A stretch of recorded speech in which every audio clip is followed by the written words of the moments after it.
This seems pretty Nazi-ish.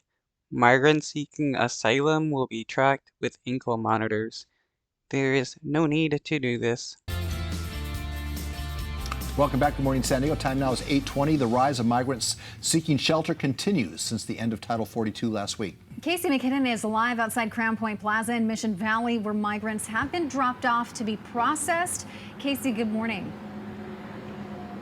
Hi, you guys. Good morning. Yeah, well, just within the hour that we've been outside of the Crown Plaza Hotel here in Mission Valley, we have seen two buses arrive. We're not sure if those buses are filled with migrants or if they're coming to pick up migrants. So there's quite a situation going on here. And as we were driving by looking for parking, we can see clothing hanging off the railings at the Crown Plaza Hotel. And we think that the hotel is actually almost at capacity with people. But I have Saman Nasseri joining me this morning, an immigration attorney. And with those buses, maybe you can give us a little bit of clarification. Are they bringing more people here or are they picking people up? Yes, so what's happening is these buses are bringing people here to be held until they're processed. And so they'll be taken back to the ICE facilities once it's time for them to be processed. And either they'll be released from there or taken into custody or sent somewhere else. Can you tell us more about the processing process? What is happening? So people are being vetted, they're having their background checks done, they're being fingerprinted, they're being checked to see if their asylum claim is valid. And if they're here with a family, they're going to be vetted for an ankle bracelet also with GPS monitoring to see where they're going to get sent. In that GPS ankle bracelet, it monitors them wherever they go in San Diego, or what does it do? How far does it track them? Usually they can't leave a 30-mile radius. So it's anywhere here in San Diego. It'll track them anywhere within San Diego, and they have to check in usually weekly at first, and then after that, ICE can adjust it to go monthly or however they want to check in. Well, But but but why though? Why do they have to check in weekly? Like, to me, this just doesn't make any sense whatsoever. an immigration attorney, what kind of cases are you working on right now with those who are seeking asylum? Mainly it's people from Latin America and South America who are seeking asylum. A lot of them have to do with gang violence. A lot of it has to do with abuse from gang violence and family ties. People who've reported crimes to the police and the police haven't done anything about it. So that's what we're seeing a lot of. I know that the administration right now is trying to pass something that's saying that gang violence isn't enough for asylum. That is the bulk of the cases coming in. Well, more and more our government is doing uh is do our government is doing more and more to punish asylum seekers for just wanting to be living in a safer area, and that is pretty messed up, especially since a lot of Democrats are helping out as well. And you would think that these people would, have some compassion.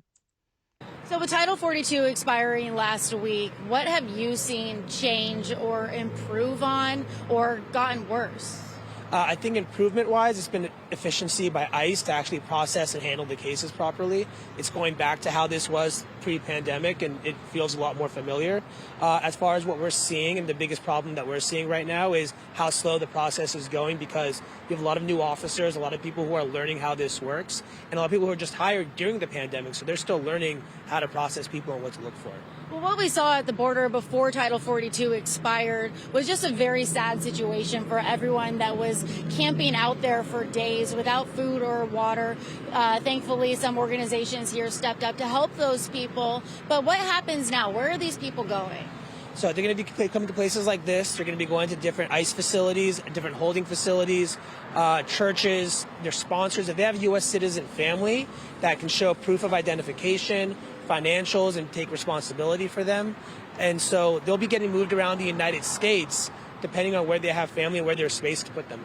And in San Diego, we don't have a This idea that people moving into the United States should be required to be sponsored by somebody here is pretty ridiculous in my opinion. Uh, Everybody has the right to move from one place to the next, and that even means from one nation to the next with nothing impeding them.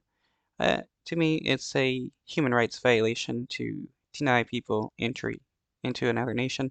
a lot of space to put people. We have a homeless issue with not a lot of shelters around, and then now we have this influx of migrants coming here staying at hotels. I want to bring up New York because in New York they're using school gyms to house migrants. Do you think that we're going to see that happen here in San Diego? Because families out in New York who have children who attend those schools are now pulling their children out of school because they're worried about their safety.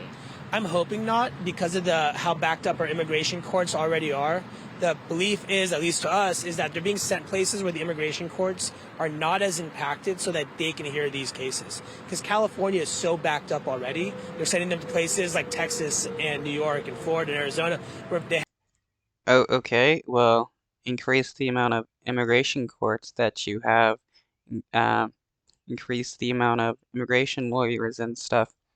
There is a reason why states do get backed up with immigration cases, and that's because the court system for that is shit.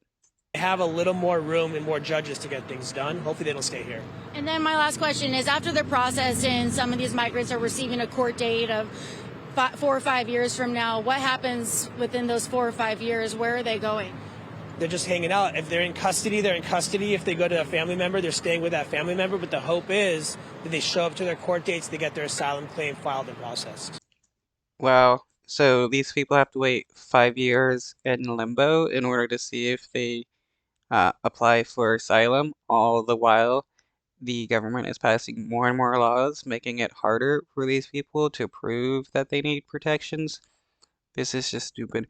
This is another problem of like immigration courts and stuff like that.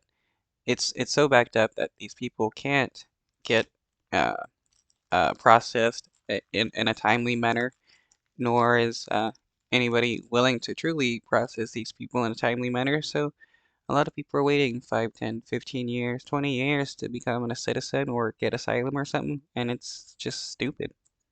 Well, thank you so much for joining us on Good Morning San Diego and giving us some clarification of